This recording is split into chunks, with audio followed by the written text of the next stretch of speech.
ਵਾਹਿਗੁਰੂ ਜੀ ਕਾ ਖਾਲਸਾ, ਵਾਹਿਗੁਰੂ ਜੀ ਕੀ ਫਤਿਹ। ਟੀਵੀ 84 ਦੇ ਸਾਰੇ ਦਰਸ਼ਕ ਤੇ ਸਰੋਤੇ ਜਿਹੜੇ ਸਾਡੇ ਨਾਲ ਨਾਰਥ ਅਮਰੀਕਾ ਦੇ ਵਿੱਚੋਂ ਜੁੜੇ ਹੋਏ ਆ ਜਾਂ ਫਿਰ ਸੋਸ਼ਲ ਮੀਡੀਆ ਦੇ ਰਾਹੀਂ ਸਾਨੂੰ ਦੁਨੀਆ ਭਰ ਦੇ ਵਿੱਚ ਦੇਖ ਰਹੇ ਆ, ਮੈਂ ਅਮਰਵੀਰ ਸਿੰਘ ਅੱਜ ਇਸ ਪ੍ਰੋਗਰਾਮ ਦੇ ਵਿੱਚ ਆਪ ਸਭ ਦਾ ਤਹਿ ਦਿਲੋਂ ਸਵਾਗਤ ਕਰਦਾ। ਵਿਊਅਰਸ, ਅੱਜ ਅਸੀਂ ਪੰਜਾਬ ਦੇ ਪਾਣੀਆਂ ਤੇ ਖਾਸ ਤੌਰ ਤੇ SYL ਦੇ ਮੁੱਦੇ ਦੇ ਉੱਤੇ ਵਿਚਾਰ ਚਰਚਾ ਕਰਨ ਜਾ ਰਹੇ ਹਾਂ, ਕਿਉਂਕਿ ਇਸ਼ੂ ਇਹ ਕੋਈ ਨਵਾਂ ਨਹੀਂ ਹੈਗਾ। ਕਾਫੀ ਦਹਾਕਿਆਂ ਤੋਂ ਪੰਜਾਬ ਦੇ ਪਾਣੀਆਂ ਦੀ ਜਿਹੜੀ ਸਮੱਸਿਆ ਆ ਉਹ ਇੱਕ ਸਿਆਸੀ ਪਲੇਟਫਾਰਮਸ ਦੇ ਉੱਤੇ ਡਿਸਕਸ ਹੁੰਦੀ ਰਹੀ ਹੈ। ਈਵਨ ਜਦੋਂ ਅਸੀਂ 1984 ਦੇ ਘੱਲੂਘਾਰੇ ਦੀ ਗੱਲ ਕਰਦੇ ਹਾਂ, ਉਹਦੀ ਵੀ ਜਿਹੜੀ ਸ਼ੁਰੂਆਤ ਹੈ ਉਹ ਜਦੋਂ ਇੰਦਰਾ ਗਾਂਧੀ ਵੱਲੋਂ ਕਪੂਰੀ ਦੇ ਮੁਕਾਮ ਦੇ ਉੱਤੇ ਟੱਕ ਲਾਇਆ ਜਾਂਦਾ 1981 ਦੇ ਵਿੱਚ, ਉਹਦੇ ਤੋਂ ਬਾਅਦ ਧਰਮ ਯੁੱਧ ਮੋਰਚੇ ਦੇ ਵਿੱਚ ਉਹ ਸਾਰੀ ਸਟਰਗਲ ਕਨਵਰਟ ਹੁੰਦੀ ਹੈ ਤੇ ਉਹ ਸਾਰਾ ਇੱਕ ਪਿਛੋਕੜ ਹੈ ਇਸ ਪਾਰਟ ਦਾ, SYL ਦਾ, ਜਾਂ ਇਹ ਕਹਿ ਲਓ ਪੰਜਾਬ ਦੇ ਪਾਣੀਆਂ ਦੇ ਮਸਲੇ ਦਾ।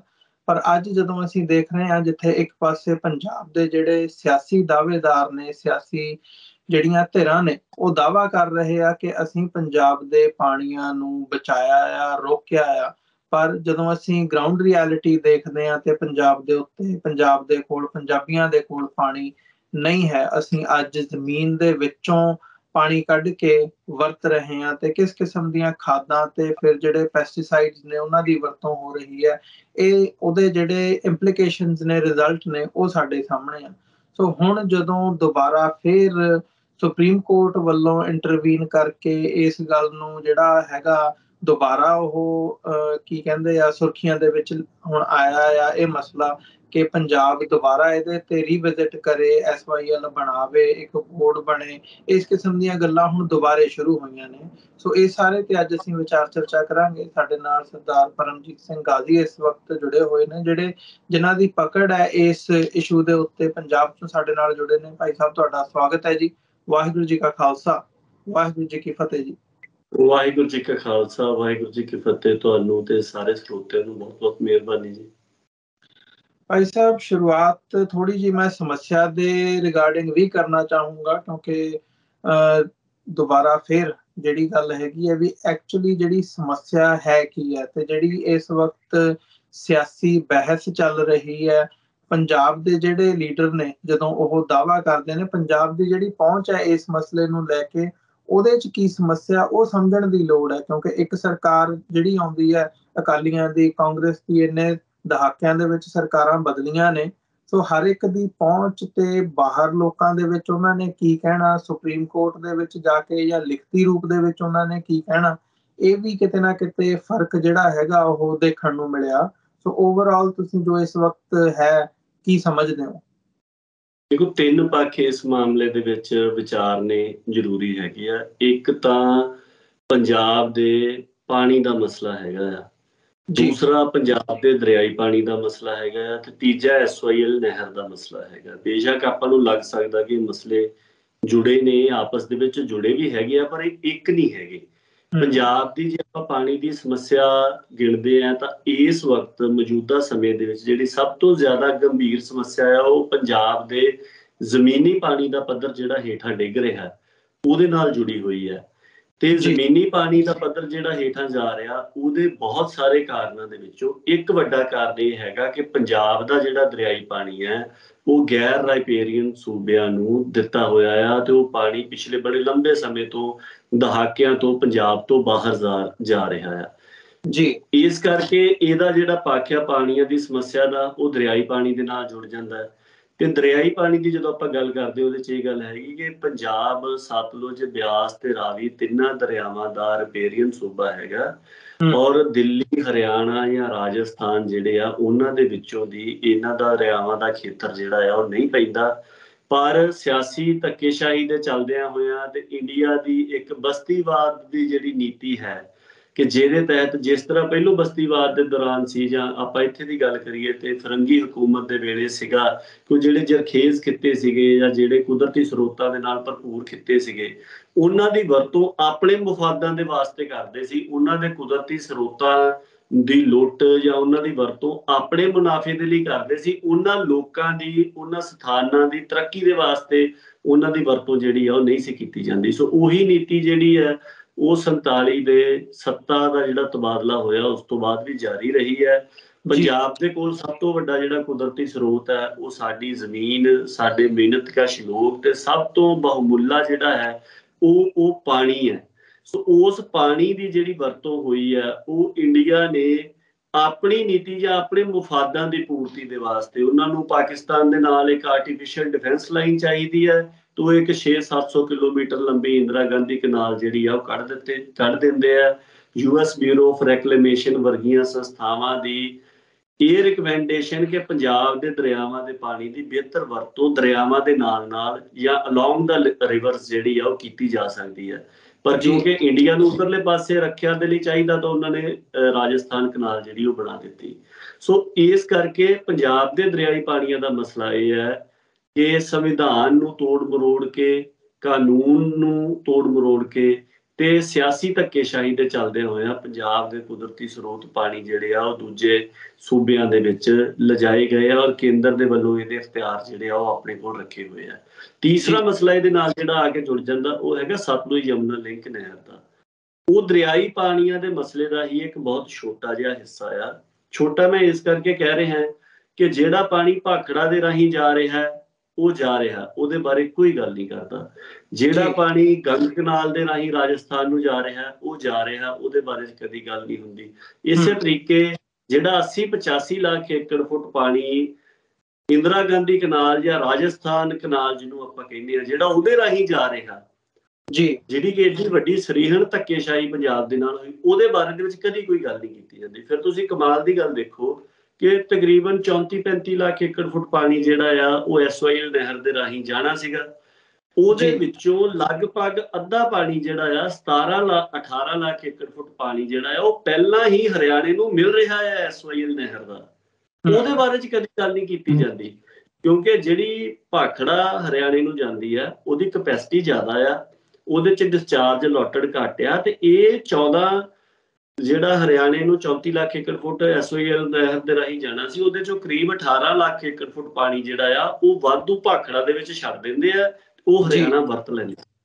ਸੋ ਉਹਦੇ ਬਾਰੇ ਦੇ ਵਿੱਚ ਕਦੀ ਗੱਲ ਨਹੀਂ ਕੀਤੀ ਜਾਂਦੀ। ਪਰ ਪੰਜਾਬ ਦੇ ਮਾਮਲੇ ਦੇ ਵਿੱਚ ਪੰਜਾਬ ਦੇ ਸਾਰੇ ਸਿਆਸਤਦਾਨ ਜਾਂ ਜਿੰਨਾ ਵੀ ਮੀਡੀਆ ਹੈਗਾ ਉਹ SYL ਦੇ ਮਸਲੇ ਨੂੰ ਇਸ ਤਰ੍ਹਾਂ ਬਣਾ ਕੇ ਪੇਸ਼ ਕਰਦਾ ਹੈ ਕਿ ਜਿੱਦਾਂ ਇਹ ਪੰਜਾਬ ਦੇ ਦਰਿਆਈ ਪਾਣੀਆਂ ਦਾ ਤੇ ਉਸ ਤੋਂ ਵੀ ਅੱਗੇ ਜਾ ਕੇ ਪੰਜਾਬ ਦੇ ਪਾਣੀਆਂ ਦੀ ਸਮੱਸਿਆ ਦਾ ਇੱਕ ਵਾਹਦ ਮਸਲਾ ਹੁੰਦਾ ਹੈ। ਜਦ ਕਿ ਇਹ ਠੀਕ ਆ ਕਿ ਇਹ ਪੰਜਾਬ ਦੀ ਜਿਹੜੀ ਬਰਬਾਦੀ ਦੀ ਰਫ਼ਤਾਰ ਆ ਉਹਨੂੰ ਤੇਜ਼ ਕਰ ਦਊਗਾ ਜੇਕਰ ਇਹ ਨਹਿਰ ਬਣਦੀ ਆ ਤੇ ਜਿਹੜਾ ਰਹਿੰਦਾ 16-17 ਲੱਖ ਏਕੜ ਫੁੱਟ ਪਾਣੀ ਹੈਗਾ ਜੇਕਰ ਉਹ ਵੀ ਪੰਜਾਬ ਤੋਂ ਬਾਹਰ ਦੂਸਰੇ ਸੂਬੇ ਨੂੰ, ਹਰਿਆਣੇ ਨੂੰ ਜਿਹੜਾ ਆ ਉਹ ਦਿੱਤਾ ਜਾਂਦਾ। ਪਰ ਇਹ ਕੋਈ ਮੁਕੰਮਲ ਮਸਲਾ ਨਹੀਂ ਹੈਗਾ, ਇਹ ਵਾਹਦ ਮਸਲਾ ਨਹੀਂ ਹੈਗਾ। ਤੇ ਇਹ ਪਾਣੀ ਜਿਹੜਾ ਆ ਇਸ ਨਹਿਰ ਦਾ ਉਹ ਇਹ ਨਹੀਂ ਹੈ ਕਿ ਨਹਿਰ ਬਣਨ ਦੇ ਨਾਲ ਸਾਰਾ ਪਾਣੀ ਜਾਣਾ, ਅੱਧਾ ਪਾਣੀ ਜਿਹੜਾ ਆ ਉਹ ਪਹਿਲਾਂ ਹੀ ਦਿੱਤਾ ਜਾ ਰਿਹਾ। ਇਹਨਾਂ ਗੱਲਾਂ ਦੇ ਬਾਰੇ ਦੇ ਵਿੱਚ ਨਾ ਤਾਂ ਕੋਈ ਮੀਡੀਆ ਅਦਾਰਾ ਜਿਹੜਾ ਉਹ ਕੋਈ ਚਰਚਾ ਕਰਦਾ ਆ, ਨਾ ਜਿਹੜੇ ਸਿਆਸਤਦਾਨ ਹੈ ਉਹ ਕਰਦੇ ਆ। ਔਰ ਪੰਜਾਬ ਦੇ ਵਿੱਚ ਹੀ ਨਹੀਂ, ਇੰਡੀਆ ਦੇ ਵਿੱਚ ਖਾਸ ਕਰਕੇ ਹਰਿਆਣੇ ਦੇ ਵਿੱਚ ਜਾਂ ਕੇਂਦਰ ਦੀ ਜਿਹੜੀ ਵਜ਼ਾਰਤ ਆ ਜਾਂ ਹੁਣ ਤਾਂ ਹਰਿਆਣਾ ਰਾਜਸਥਾਨ ਦੀ ਗੱਲ ਕਰ ਲਈਏ ਜਾਂ ਹਿਮਾਚਲ ਦੀ ਗੱਲ ਕਰ ਲਈਏ, ਉਹ ਵੀ ਪਾਣੀ ਦੇ ਉੱਪਰ ਦਾਅਵੇਦਾਰੀ ਜਿਹੜੀ ਆ ਉਹ ਜਤਾਉਂਦੇ ਨੇ। ਉਹਦੇ ਚੱਲਦਿਆਂ ਜਦੋਂ ਵੀ ਇਹਨਾਂ ਸੂਬਿਆਂ ਦੇ ਵਿੱਚ ਵੋਟਾਂ ਹੁੰਦੀਆਂ ਜਾਂ ਕੇਂਦਰ ਨੂੰ ਆਪਣੇ ਮੁਫਾਦਾਂ ਦੇ ਤਹਿਤ ਇਹ ਮਸਲਾ ਭੜਕਾਉਣ ਦੀ ਜ਼ਰੂਰਤ ਹੁੰਦੀ ਹੈ, ਜਿਸ ਤਰ੍ਹਾਂ ਕਿਸਾਨੀ ਮੋਰਚੇ ਦੇ ਦੌਰਾਨ ਵੀ ਆਪਾਂ ਦੇਖਿਆ ਕਿ ਜਦੋਂ ਹਰਿਆਣੇ ਵਾਲੇ ਭਰਾਵਾਂ ਦੇ ਨਾਲ ਸਾਂਝ ਬਣੀ ਸੀਗੀ ਉਦੋਂ ਵੀ ਭਾਜਪਾ ਨੇ ਇਹ ਮਸਲਾ ਜਿਹੜਾ ਆ SYL ਦਾ ਉਹ ਖੜਾ ਕਰਨ ਦੀ ਕੋਸ਼ਿਸ਼ ਕੀਤੀ ਸੀਗੀ ਤਾਂ ਕਿ ਇਹਨਾਂ ਦੇ ਵਿੱਚ ਆਪਸ ਦੇ ਵਿੱਚ ਪਾੜ ਪਵੇ। ਸੋ ਇੱਕ ਸਿਆਸੀ ਮਾਰਕੇਬਾਜ਼ੀ ਦਾ ਮਾਮਲਾ ਵੀ ਬਣਿਆ ਹੋਇਆ। ਇਹਨਾਂ ਪੱਖਾਂ ਤੋਂ ਇਹਨੂੰ ਮੈਨੂੰ ਲੱਗਦਾ ਦੇਖਣਾ ਚਾਹੀਦਾ ਜੀ। ਇਹਦੀ ਜਿਹੜੀ ਪੰਜਾਬ ਦੀ ਪਹੁੰਚ ਹੈ, ਜਿਵੇਂ ਮੇਰਾ ਸਵਾਲ ਵੀ ਸੀ ਜਾਂ ਬਣਦਾ ਵੀ ਹੈ ਦੇਖਣਾ ਵੀ ਪੰਜਾਬ ਦੀਆਂ ਜਿਹੜੀਆਂ ਸਿਆਸੀ ਧਿਰਾਂ ਨੇ ਉਹਨਾਂ ਵੱਲੋਂ ਦਾਅਵਾ ਹਮੇਸ਼ਾ ਕੀਤਾ ਜਾਂਦਾ ਕਿ ਜੀ ਅਸੀਂ ਇਹ ਆਹ ਕਦਮ ਪੁੱਟਿਆ ਤੇ ਇਹਦੇ ਨਾਲ ਜਿਹੜੇ ਲੁੱਟ ਸੀ ਪੰਜਾਬ ਦੇ ਪਾਣੀਆਂ ਦੀ ਉਹਨੂੰ ਅਸੀਂ ਥੰਮ ਦਿੱਤਾ। ਪਰ ਜਿਹੜੀਆਂ ਤੁਸੀਂ ਗੱਲਾਂ ਕਰਦੇ ਆ ਜਾਂ ਜਦੋਂ ਅਸੀਂ ਦੇਖਦੇ ਹਾਂ ਤੇ ਰਿਐਲਿਟੀ ਕੁਝ ਹੋਰ ਨਜ਼ਰ ਆਉਂਦੀ ਹੈ। ਸੋ 1970ਵਿਆਂ 80ਵਿਆਂ ਤੋਂ ਲੈ ਕੇ ਹੁਣ ਤੱਕ ਜਿਹੜੀਆਂ ਸਰਕਾਰਾਂ ਰਹੀਆਂ ਨੇ ਉਹਨਾਂ ਦੀ ਜਿਹੜੀ ਪਹੁੰਚ ਹੈ, ਐਡਮਿਨਿਸਟ੍ਰੇਟਿਵ ਜਿਹੜੀ ਪਹੁੰਚ ਹੈਗੀ ਆ, ਜਦੋਂ ਸਰਕਾਰ ਦੇ ਨਾਲ, ਕੇਂਦਰ ਦੇ ਨਾਲ ਗੱਲ ਕਰਨੀ ਹੈ, ਸੁਪਰੀਮ ਕੋਰਟ ਦੇ ਵਿੱਚ ਵਕੀਲ ਭੇਜਣੇ ਆ, ਉੱਥੇ ਆਪਣਾ ਪੱਖ ਰੱਖਣਾ ਜਾਂ ਜਿਹੜੀ ਕੋਈ ਚੀਜ਼ ਮਾਇਨੇ ਰੱਖਦੀ ਹੈ ਜਿਹਦੇ ਨਾਲ ਇਵੈਂਚੁਅਲੀ ਅਸਲ ਦੇ ਵਿੱਚ ਕੋਈ ਚੇਂਜ ਆਉਣੀ ਹੈ, ਤਬਦੀਲੀ ਆਉਣੀ ਹੈ, ਰੈਦਰ ਜਸਟ ਬਿਆਨਬਾਜ਼ੀ ਨਾਲੋਂ ਉਹ ਜਿਹੜੀ ਪਹੁੰਚ ਹੈ ਉਹਨੂੰ ਕਿਵੇਂ ਦੇਖਦੇ ਹੋ? ਦੇਖੋ, ਜੇਕਰ ਆਪਾਂ ਪੰਜਾਬ ਦੀ ਸਿਆਸੀ ਜਮਾਤ ਦੀ ਗੱਲ ਕਰੀਏ, ਜਦੋਂ ਪਹਿਲੋਂ ਪਾਣੀ ਰਾਜਸਥਾਨ ਨੂੰ ਦਿੱਤਾ ਗਿਆ ਆ, ਉਸ ਸਮੇਂ ਦੇ ਦੌਰਾਨ ਵੀ ਆਪਾਂ ਦੇਖਿਆ ਜਿਹੜੇ ਵੀ ਵਜ਼ਾਰਤ ਦੇ ਵਿੱਚ ਰਹੇ ਆ, ਜਿਸ ਤਰ੍ਹਾਂ ਉਦੋਂ ਪ੍ਰਤਾਪ ਸਿੰਘ ਕੈਰੋਂ ਸੀਗੇ, ਤੇ ਉਹਨਾਂ ਦੇ ਵੱਲੋਂ ਕਿਹਾ ਜਾਂਦਾ ਸੀਗਾ ਕਿ ਰਾਜਸਥਾਨ ਵਾਲੀ ਜਿਹੜੀ ਨਹਿਰ ਆ, ਇਹ ਹਰ ਕੀਮਤ ਦੇ ਉੱਪਰ ਕੱਢੀ ਜਾਊਗੀ, ਕਿਉਂਕਿ ਇੰਡਸ ਵਾਟਰ ਟ੍ਰੀਟੀ ਦੇ ਮੌਕੇ ਰੌਲਾ ਜਿਹੜਾ ਆ ਉਹ ਪਾਕਿਸਤਾਨ ਦੇ ਨਾਲ ਪਿਆ ਹੋਇਆ ਸੀ। ਉਦੋਂ ਇਹਨਾਂ ਨੇ ਆਪਣੇ ਕਲੇਮ ਨੂੰ ਵਧਾ ਕੇ ਦਿਖਾਉਣ ਦੇ ਵਾਸਤੇ ਇਹ ਕਹਿ ਦਿੱਤਾ ਕਿ ਅਸੀਂ ਰਾਜਸਥਾਨ ਦਾ ਜਿਹੜਾ ਇਲਾਕਾ ਆ ਇਹਦੇ ਵਿੱਚ ਪਾਣੀ ਲੈ ਕੇ ਜਾਣਾ ਹੈ, ਤੇ ਉਹ ਮਤਲਬ ਇੱਕ ਪੋਲੀਟੀਕਲ ਰਿਟੋਰਿਕ ਬਣੀ ਗਿਆ। ਜਦੋਂ ਰਿਟੋਰਿਕ ਬਣ ਗਿਆ ਤੇ ਬਾਅਦ ਦੇ ਵਿੱਚ ਪਾਰਲੀਮੈਂਟ ਦੇ ਵਿੱਚ ਰੌਲਾ ਪਿਆ ਇਸ ਗੱਲ ਦਾ, ਤੇ ਅਟਲ ਬਿਹਾਰੀ ਵਾਜਪਾਈ ਨੇ ਜਾਂ ਹੋਰ ਜਿਹੜੇ ਵਿਰੋਧੀ ਧਿਰ ਦੇ ਆਗੂ ਸੀਗੇ, ਉਹਨਾਂ ਨੇ ਫਿਰ ਨਹਿਰੂ ਨੂੰ ਇਸ ਗੱਲ ਦੇ ਉੱਪਰ ਟਾਰਗੇਟ ਕਰਨਾ ਸ਼ੁਰੂ ਕਰ ਦਿੱਤਾ। ਤੇ ਪੰਜਾਬ ਦੀ ਪੋਲੀਟੀਕਲ ਜਮਾਤ ਦੀ ਉਦੋਂ ਦੀ ਇਹ ਸੀਗੀ, ਪ੍ਰਤਾਪ ਸਿੰਘ ਕੈਰੋਂ ਉਦੋਂ ਪੰਜਾਬ ਦੇ ਮੁੱਖ ਮੰਤਰੀ ਸੀ, ਤੇ ਉਹਨਾਂ ਨੇ ਕਿਹਾ ਸੀਗਾ ਕਿ ਮੈਂ ਕਿਸੇ ਵੀ ਕੀਮਤ ਦੇ ਉੱਪਰ ਇਹ ਜਿਹੜੀ ਨਹਿਰ ਆ ਇਹਦੀ ਉਸਾਰੀ ਜਿਹੜੀ ਉਹ ਕਰਾਂਗਾ। ਇਸੇ ਤਰ੍ਹਾਂ ਹੀ ਜੇਕਰ ਆਪਾਂ ਬਾਦਲਾਂ ਦੀ ਗੱਲ ਕਰੀਏ, ਉਹ ਸਭ ਨੂੰ ਪਤਾ ਆ ਕਿ ਇਸੇ SYL ਨਹਿਰ ਦੇ ਮਸਲੇ ਦੇ ਵਿੱਚ ਹੀ ਜਿਹੜੀ ਜ਼ਮੀਨ ਕਰਨੀ ਸੀਗੀ, ਉਹਦੇ ਪੈਸੇ ਜਿਹੜੇ ਆ ਉਹ ਹਰਿਆਣਾ ਸਰਕਾਰ ਦੇ ਕੋਲੋਂ ਬਾਦਲ ਨੇ ਲੈ ਕੇ, ਔਰ ਇਹਨਾਂ ਨੇ ਉਹਦਾ ਕੰਮ ਜਿਹੜਾ ਸੀਗਾ ਉਹ ਸ਼ੁਰੂ ਕਰਵਾਇਆ ਸੀਗਾ। ਸੋ ਇਹ ਸਾਰੇ ਸਮੇਂ ਦੇ ਦੌਰਾਨ ਇਹੀ ਸੂਰਤ ਰਹੀ ਹੈ। ਜੇਕਰ ਪੰਜਾਬ ਦੇ ਹਿੱਤਾਂ ਦੀ ਰਾਖੀ ਕੀਤੀ ਜਾਂਦੀ ਰਹੀ ਹੈ, ਤੇ ਜਿੰਨਾ ਪੰਜਾਬ ਦਾ ਲਗਭਗ ਅੱਧੋਂ ਵੱਧ ਦਰਿਆਈ ਪਾਣੀ ਬਾਹਰ ਜਾ ਰਿਹਾ ਆ ਦੂਸਰੇ ਸੂਬਿਆਂ ਨੂੰ, ਉਹ ਫਿਰ ਕਿਵੇਂ ਜਾ ਰਿਹਾ ਜੇਕਰ ਪੰਜਾਬ ਦੇ ਹਿੱਤਾਂ ਦੀ ਰਾਖੀ ਕੀਤੀ ਜਾਂਦੀ ਰਹੀ ਹੈ? ਤਾਂ ਦੇਖੋ, ਸਭ ਤੋਂ ਰੀਸੈਂਟਲੀ ਜਿਹੜੀ ਮਾਰਕੇਬਾਜ਼ੀ ਮਾਰੀ ਗਈ ਉਹ ਦੋ ਹੋਈਆਂ, ਦੋਵਾਂ ਦਾ ਆਪਾਂ ਅਸਰ ਦੇਖ ਲਈਏ ਕਿ ਕੀ ਸਾਹਮਣੇ ਹੋਇਆ।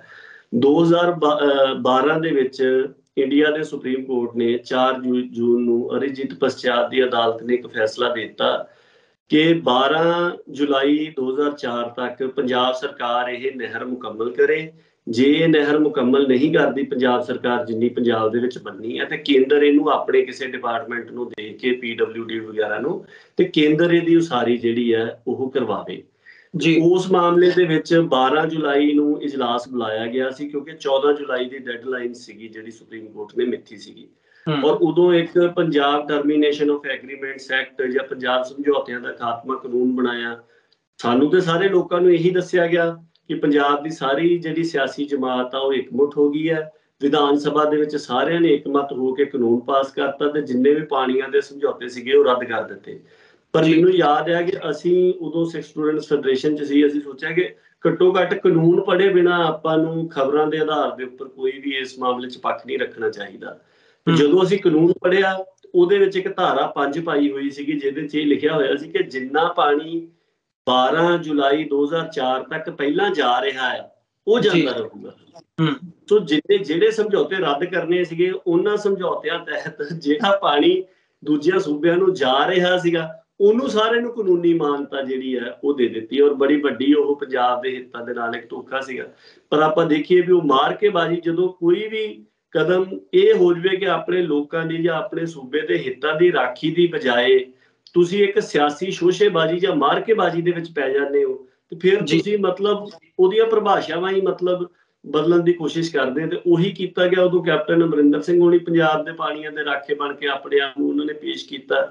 ਉਸ ਤੋਂ ਬਾਅਦ ਦੇ ਵਿੱਚ 2016 ਦੇ ਵਿੱਚ ਜਦੋਂ ਦੁਬਾਰਾ ਸੁਪਰੀਮ ਕੋਰਟ ਦਾ ਫੈਸਲਾ ਆਇਆ, ਜਦੋਂ ਬਣਾਇਆ ਹੋਇਆ ਕਾਨੂੰਨ ਜਿਹੜਾ ਸੀਗਾ ਉਹ ਰੱਦ ਕਰ ਦਿੱਤਾ। ਉਦੋਂ ਬਾਦਲ ਦੀ ਗਵਰਨਮੈਂਟ ਸੀਗੀ।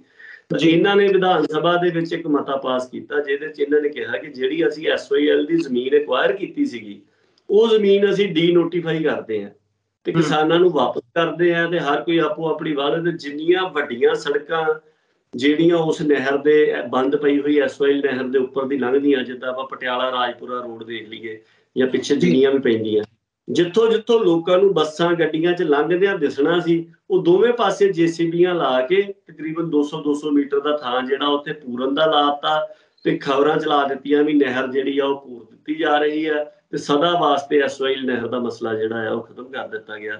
ਉਹ 2-4 ਦਿਨ ਉਹ ਚੱਲੀਆਂ ਤੇ ਬਾਦਲਾਂ ਨੇ ਆਪਣੇ ਆਪ ਨੂੰ ਪੰਜਾਬ ਦੇ ਪਾਣੀਆਂ ਦੇ ਰਾਖੇ ਬਣਾ ਦਿੱਤਾ।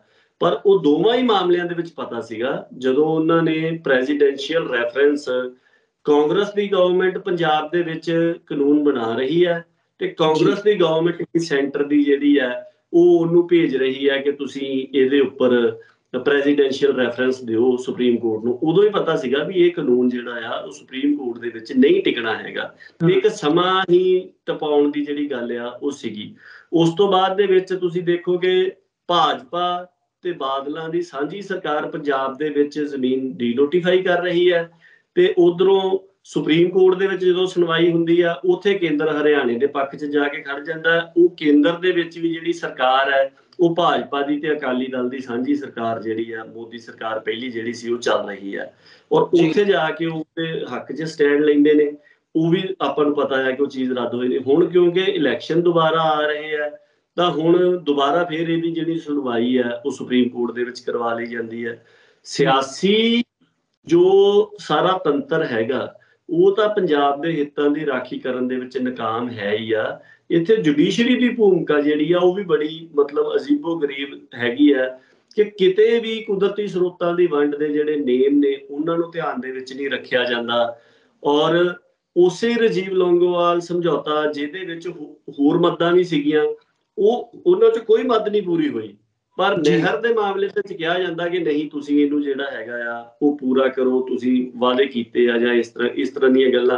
ਇੱਥੋਂ ਤੱਕ ਕਿ ਜਦੋਂ 2004 ਵਾਲਾ ਫੈਸਲਾ ਆਇਆ, ਬੜੀ ਇੰਟਰਸਟਿੰਗ ਗੱਲ ਹੈ, ਉੱਥੇ ਪੰਜਾਬ ਦੇ ਜੋ ਮੀਡੀਆ 'ਚ ਖਬਰਾਂ ਆਈਆਂ ਉਹਨਾਂ ਦੇ ਮੁਤਾਬਕ ਪੰਜਾਬ ਦੇ ਵਕੀਲਾਂ ਨੇ ਇਹ ਵੀ ਦਲੀਲ ਰੱਖੀ ਕਿ ਇਸ ਵਕਤ ਪੰਜਾਬ ਦੇ ਦਰਿਆਵਾਂ ਦੇ ਵਿੱਚ ਵਹਿਣ ਹੀ ਘਟ ਗਿਆ ਪਾਣੀ ਦਾ, ਉਹਦੇ ਕਰਕੇ ਉਹ ਪਾਣੀ ਹੈ ਹੀ ਨਹੀਂਗਾ ਜਿਹੜਾ ਦਿੱਤਾ ਜਾਣਾ ਆ।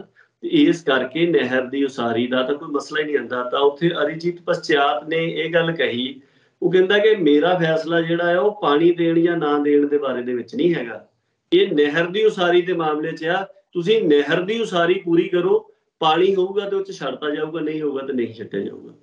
ਤੁਸੀਂ ਦੇਖੋ ਵੀ ਜਦੋਂ ਇਸ ਤਰ੍ਹਾਂ ਦੇ ਤਰਕ ਆਉਣ ਲੱਗ ਜਾਣ, ਇੱਕ ਪਬਲਿਕ ਕੈਸ਼ੀਅਰ 'ਚੋਂ ਲੱਗਣਾ, ਇਹ ਨਹੀਂ ਦੇਖਣਾ ਕਿ ਪੰਜਾਬ।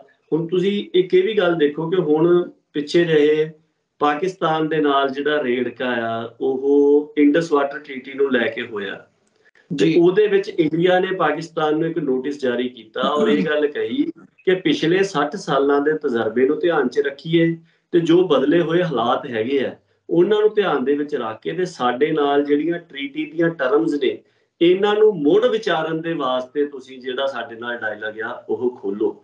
ਇੱਕ ਪਾਸੇ ਤਾਂ ਵਰਲਡ ਬੈਂਕ ਦੀ ਸਾਲਸੀ ਦੇ ਨਾਲ ਇੱਕ ਕੌਮਾਂਤਰੀ ਸਮਝੌਤਾ ਹੋਇਆ, ਉਸ ਮਾਮਲੇ 'ਚ ਤੇ ਤੁਸੀਂ ਕਹਿੰਦੇ ਕਿ ਹਾਲਾਤ ਬਦਲ ਗਏ, ਤੇ ਪਿਛਲੇ 60 ਸਾਲਾਂ ਦਾ ਤਜਰਬਾ ਧਿਆਨ ਦੇ ਵਿੱਚ ਰੱਖ ਕੇ ਉਹ ਇੱਕ ਡਾਕੂਮੈਂਟ ਜਿਹਨੂੰ ਬੜਾ ਸਕਸੈਸਫੁਲ ਡਾਕੂਮੈਂਟ ਮੰਨਿਆ ਜਾਂਦਾ ਆ ਇੰਟਰਨੈਸ਼ਨਲ ਡਾਕੂਮੈਂਟਸ ਦੀ ਹਿਸਟਰੀ ਦੇ ਵਿੱਚ, ਇੰਡਸ ਵਾਟਰ ਟ੍ਰੀਟੀ ਨੂੰ, ਕਿ ਜਿਹਨੇ ਦੋ ਬਿਲਕੁਲ ਵਿਰੋਧੀ ਤਾਕਤਾਂ ਨੂੰ ਮਤਲਬ ਉਹਨਾਂ ਦੀਆਂ ਲੜਾਈਆਂ ਦੇ ਬਾਵਜੂਦ, ਜਾਂ ਇਹ ਕਿਹਾ ਜਾਂਦਾ ਹੈ ਕਿ ਇਹ ਜਿਹੜੀ ਟ੍ਰੀਟੀ ਆ ਇਹ 3 ਜੰਗਾਂ ਦੇ ਬਾਵਜੂਦ ਵੀ ਅਜੇ ਤੱਕ ਹੋਂਦ ਦੇ ਵਿੱਚ ਕਾਇਮ ਹੈਗੀ ਹੈ।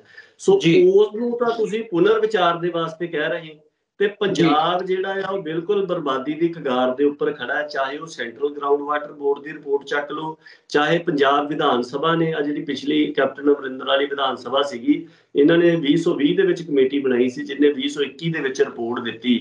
ਉਹ ਰਿਪੋਰਟ ਜਿਹੜੀ 6 MLA ਦੀ ਕਮੇਟੀ ਦੀ ਹੈਗੀ ਹੈ, ਉਹ ਚੱਕ ਕੇ ਤੁਸੀਂ ਦੇਖ ਲਓ। ਜਾਂ ਨਾਸਾ ਵਰਗੇ ਜਿਹੜੇ ਇੰਸਟੀਚਿਊਟ ਹੈਗੇ ਆ ਜਿਹੜੇ ਵਾਰ-ਵਾਰ ਇਹ ਵਾਰਨਿੰਗ ਜਾਰੀ ਕਰਦੇ ਕਿ ਪੰਜਾਬ 'ਚ ਧਰਤੀ ਹੇਠਲਾ ਪਾਣੀ ਸਭ ਤੋਂ ਜ਼ਿਆਦਾ ਤੇਜ਼ੀ ਦੇ ਨਾਲ ਖਤਮ ਹੋ ਰਿਹਾ, ਉਹ ਸਾਰੇ ਹੀ ਤੁਸੀਂ ਦੇਖ ਲਓ, ਸਾਰੇ ਹੀ ਇਹ ਗੱਲ ਕਹਿ ਰਹੇ ਆ ਕਿ ਪੰਜਾਬ ਇੱਕ ਬੜੇ ਵੱਡੇ ਕ੍ਰਾਈਸਿਸ ਦੇ ਉੱਪਰ ਜਾ ਕੇ ਖੜਾ ਆ।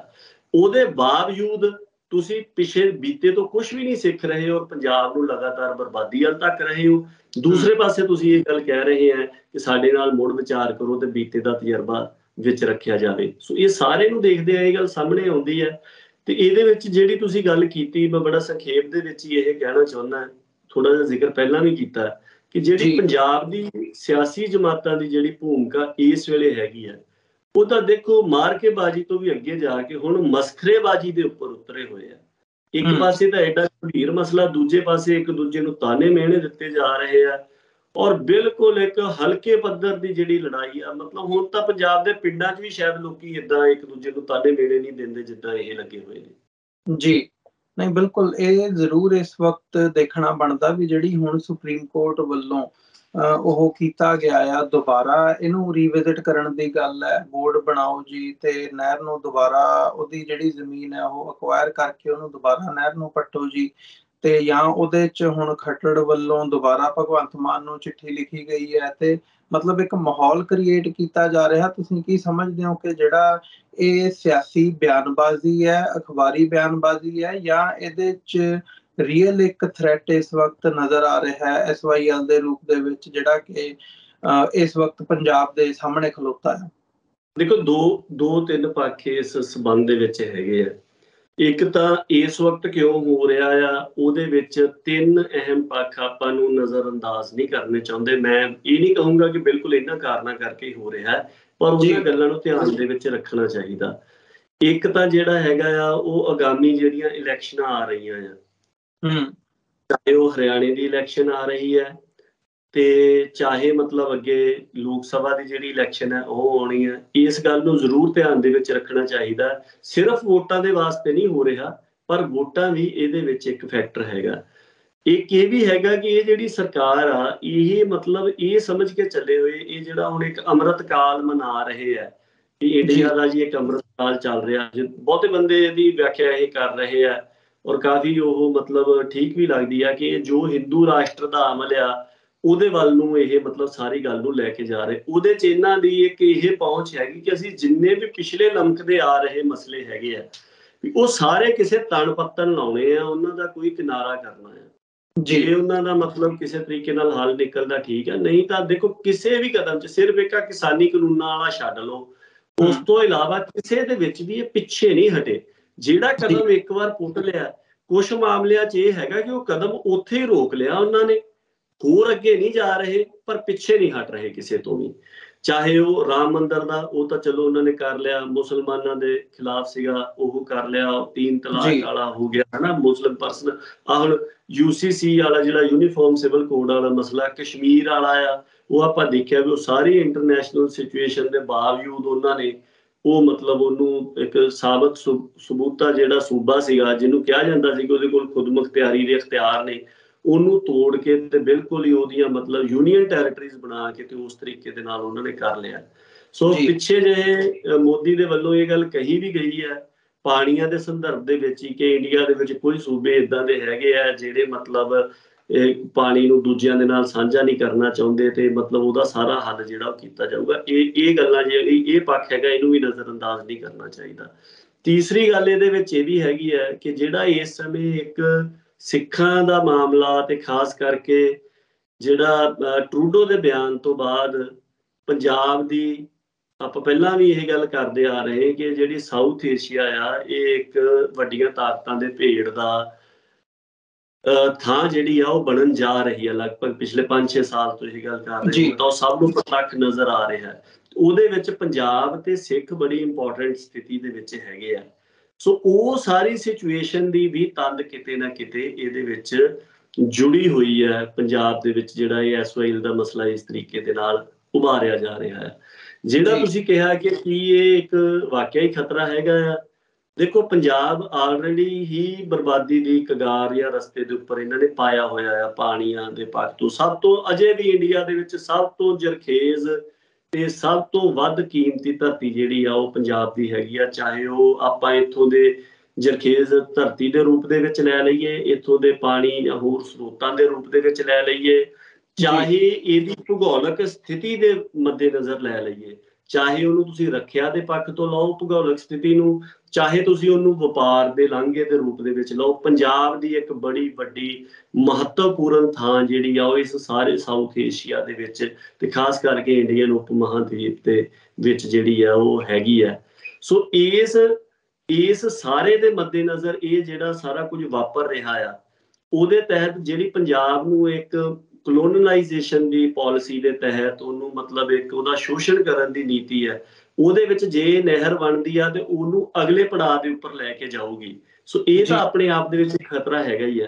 ਇੱਕ ਗੱਲ ਇਸ ਤੋਂ ਵੀ ਸੁਚੇਤ ਰਹਿਣਾ ਚਾਹੀਦਾ, ਪਟਿਆਲੇ ਤੋਂ ਜਦੋਂ ਆਪਾਂ ਜਾਂਦੇ ਹਾਂ ਪਾਤੜਾਂ ਨੂੰ, ਸਮਾਣੇ ਜਦੋਂ ਪਹੁੰਚਦੇ ਆ, ਤੁਸੀਂ ਗੂਗਲ ਦੇ ਉੱਪਰ ਦਰਸ਼ਕ ਜਿਹੜੇ ਆ ਗੂਗਲ ਅਰਥ ਤੇ ਉਹ ਕੱਢ ਕੇ ਦੇਖ ਸਕਦੇ, ਤਾਂ ਸਮਾਣੇ ਜਦੋਂ ਸ਼ਹਿਰ ਵੱਲ ਨੂੰ ਜਾਈਦਾ ਆ ਤੇ ਉਹ ਭਾਖੜਾ ਦਾ ਪੁਲ ਲੰਘੀਦਾ, ਉਹਦੇ ਬਿਲਕੁਲ ਨਾਲ ਜਿਹੜੀ ਪਟੜੀ ਹੈ ਨਹਿਰ ਦੀ, ਮੇਨ ਰੋਡ ਤੋਂ ਹਟਵੀਂ ਜਿਹੜੀ ਨਹਿਰ ਦੀ ਪਟੜੀ ਆ, ਉਹ ਹੈਗੀ ਆ ਜਿੱਥੇ ਸਭ ਤੋਂ ਪਹਿਲਾਂ ਭਾਖੜਾ ਹਰਿਆਣੇ ਦੇ ਵਿੱਚ ਦਾਖਲ ਹੁੰਦੀ ਹੈ।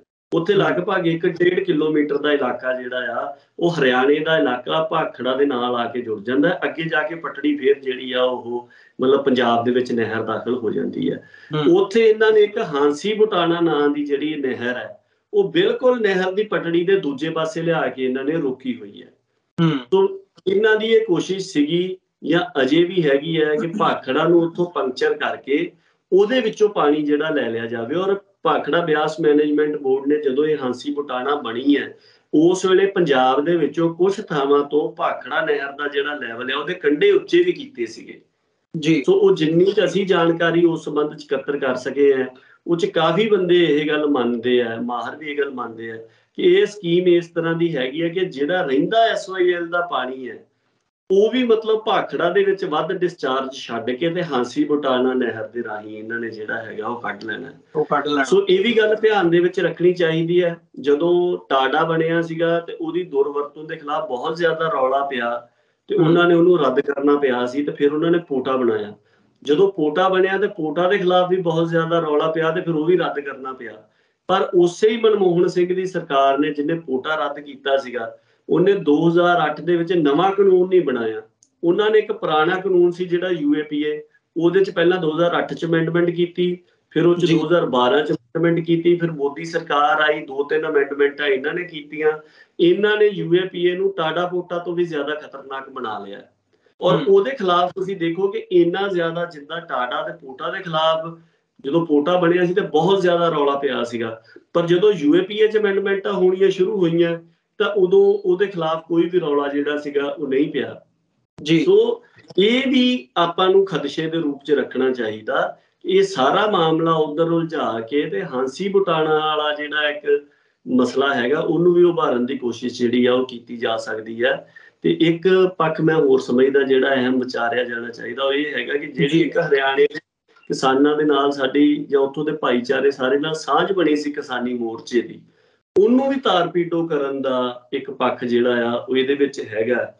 ਕਿਉਂਕਿ ਹਰ ਵਾਰੀ ਜਦੋਂ ਇਹ ਮਸਲਾ ਚਰਚਾ ਚੱਲਦਾ, ਜਿੱਦਾਂ ਤੁਸੀਂ ਸ਼ੁਰੂ ਦੇ ਵਿੱਚ ਵੀ ਗੱਲ ਕਹੀ, ਤੇ ਲੱਗਦਾ ਹੁੰਦਾ ਕਿ ਕੁਝ ਹੋਰ, ਪਰ ਉਹ ਲਗਭਗ ਗੱਲ ਉੱਥੇ ਹੀ ਰਹਿੰਦੀ ਹੈ। ਜਿੰਨਾ ਪਾਣੀ ਜਾ ਰਿਹਾ ਉਹ ਜਾ ਰਿਹਾ, ਜਿਹੜੀ ਨਹਿਰ ਬੰਦ ਪਈ ਹੈ 20 ਸਾਲ ਤਾਂ ਸਾਨੂੰ ਹੋ ਗਏ ਦੇਖਦਿਆਂ ਨੂੰ, ਉਹ ਲਗਭਗ ਉੱਥੇ ਹੀ ਸਥਿਤੀ ਹੈਗੀ।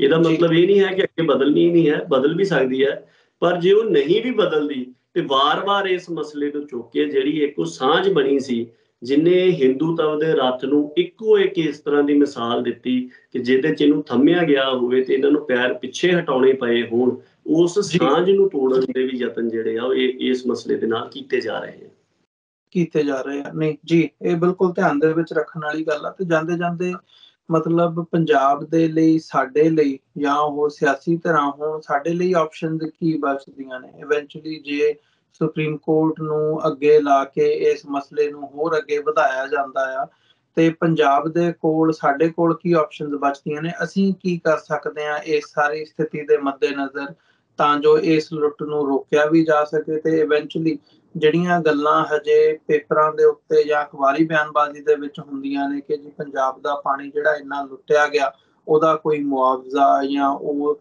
ਇੱਕ ਕੰਪਨਸੇਸ਼ਨ ਦੇ ਰੂਪ ਦੇ ਵਿੱਚ, ਉਹੋ ਜਿਹੇ ਗੱਲਾਂ ਨੇ, ਪਰ ਉਹਦੀ ਇੰਪਲੀਮੈਂਟੇਸ਼ਨ ਦੇ ਲਈ, ਅਗਾਂਹ ਵਧਣ ਦੇ ਲਈ ਕਦਮ ਕੀ ਹੋਣੇ ਚਾਹੀਦੇ ਨੇ, ਕੀ ਹੋ ਸਕਦੇ ਨੇ? ਦੇਖੋ, ਮੁਆਵਜ਼ੇ ਵਾਲੀ ਜਿਹੜੀ ਗੱਲ ਹੈ ਉਹ ਚੱਲਦੀ ਹੈ। ਕਦੀ ਵੀ ਕੋਈ ਕੁਦਰਤੀ ਸਰੋਤ ਜਿਹੜੇ ਆ ਉਹਨਾਂ ਦੀ ਮਾਲਕੀ ਇਸ ਤਰੀਕੇ ਦੇ ਨਾਲ ਨਹੀਂ ਵੇਚੀ ਜਾਂਦੀ ਹੈ ਨਾ। ਤੇ ਇਹ ਗੱਲ ਆਪਾਂ ਨੂੰ ਇਸ ਮਾਮਲੇ 'ਚ ਜ਼ਰੂਰ ਧਿਆਨ ਦੇ ਵਿੱਚ ਰੱਖਣੀ ਚਾਹੀਦੀ ਹੈ। ਇੱਕ ਪਟੀਸ਼ਨ ਵੀ ਜਿਹੜੀ ਇਸ ਸੰਬੰਧ 'ਚ ਪੰਜਾਬ ਦੇ ਕੋਈ ਸਿਆਸਤਦਾਨਾਂ ਨੇ ਹਾਈ ਕੋਰਟ ਦੇ ਵਿੱਚ ਪਾਈ ਸੀਗੀ, ਉਹ ਪਤਾ ਹੀ ਸੀਗਾ ਕਿ ਉਹਦਾ ਨਹੀਂ, ਇੱਕ ਲੰਬਾ ਮਸਲਾ ਹੈਗਾ ਆ, ਜਾਂ ਇੱਕ ਪੋਲੀਟੀਕਲ ਰਿਟੋਰਿਕ ਦੇ ਤੌਰ ਤੇ ਜਾਂ ਭਾਸ਼ਣਬਾਜ਼ੀ ਦੇ ਤੌਰ ਦੇ ਉੱਪਰ ਤਾਂ ਇਹ ਇੱਕ ਮਸਲਾ ਹੈਗਾ।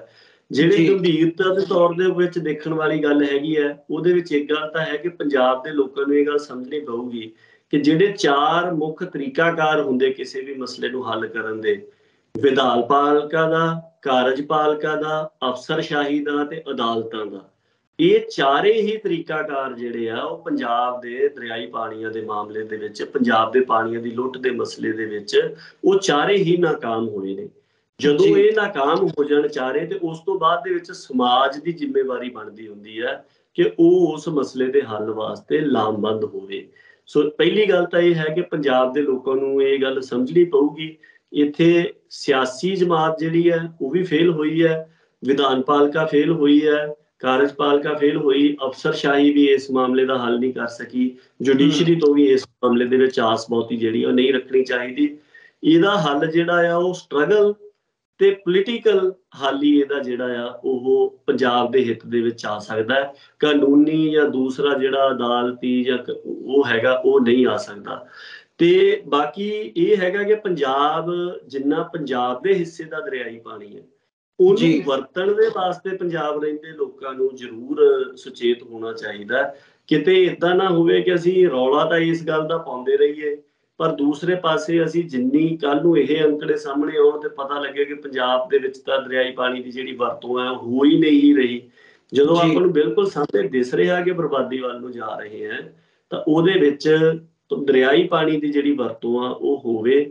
ਖਾਸ ਕਰਕੇ ਜਿਹੜੇ ਵੀ ਆਪਣੇ ਪਿਛਲੇ ਸਮੇਂ ਦੇ ਦੌਰਾਨ ਜ਼ਮੀਨ ਦੇ ਪਾਣੀ ਦੇ ਉੱਪਰ ਨਿਰਭਰਤਾ ਜ਼ਿਆਦਾ ਵਧੀ ਹੈ ਉਹਨੂੰ ਘਟਾਉਣ ਵੱਲ ਨੂੰ ਕਦਮ ਜਿਹੜੇ ਆ ਉਹ ਚੁੱਕੇ ਜਾਣੇ ਚਾਹੀਦੇ ਆ। ਕੁਝ ਇੱਕ ਮੁਹਿੰਮਾਂ ਵੀ ਇਸ ਸੰਬੰਧ ਦੇ ਵਿੱਚ ਚੱਲੀਆਂ ਜਿਹਦੇ ਤਹਿਤ ਸਾਡੇ ਮਤਲਬ ਕੰਢੀ ਦੇ ਏਰੀਏ ਦੇ ਵਿੱਚ ਵੀ ਇੱਕ ਕਾਫੀ ਵੱਡੀ ਲਾਮਬੰਦੀ ਮਿਸ਼ਨ ਪੰਜਾਬ ਦੇ ਵੱਲੋਂ ਕੀਤੀ ਗਈ ਸੀ ਔਰ ਕਿਸਾਨਾਂ ਦੇ ਨਾਲ ਵੀ ਹੋਈ, ਉਹਨਾਂ ਨੇ ਅਫਸਰਸ਼ਾਹੀ ਦੇ ਨਾਲ ਵੀ ਗੱਲਬਾਤ ਕੀਤੀ। ਹੁਣ ਜਦੋਂ ਦੁਬਾਰਾ ਇੱਕ ਨਹਿਰੀ ਢਾਂਚਾ ਜਿਹੜਾ ਆ ਉਹਨੂੰ ਨਿਮਿਆਇਆ ਜਾ ਰਿਹਾ ਉਹਦੇ ਵਿੱਚ ਉਹਨਾਂ ਨੇ ਕੋਸ਼ਿਸ਼ ਕੀਤੀ ਕਿ ਜਿਹੜੇ ਬੰਦ ਪਏ ਖਾਲ ਜਾਂ ਸੂਏ ਸੀਗੇ ਉਹ ਇਸ ਏਰੀਏ ਦੇ ਵਿੱਚ ਚਲਵਾਏ ਤੇ ਇਸ ਵਾਰ ਲੋਕਾਂ ਨੇ ਉਹਨਾਂ ਦੇ ਰਾਹੀਂ ਦਰਿਆਈ ਪਾਣੀਆਂ ਦੀ ਵਰਤੋਂ ਜਿਹੜੀ ਹੈ ਉਹ ਸ਼ੁਰੂ ਕੀਤੀ।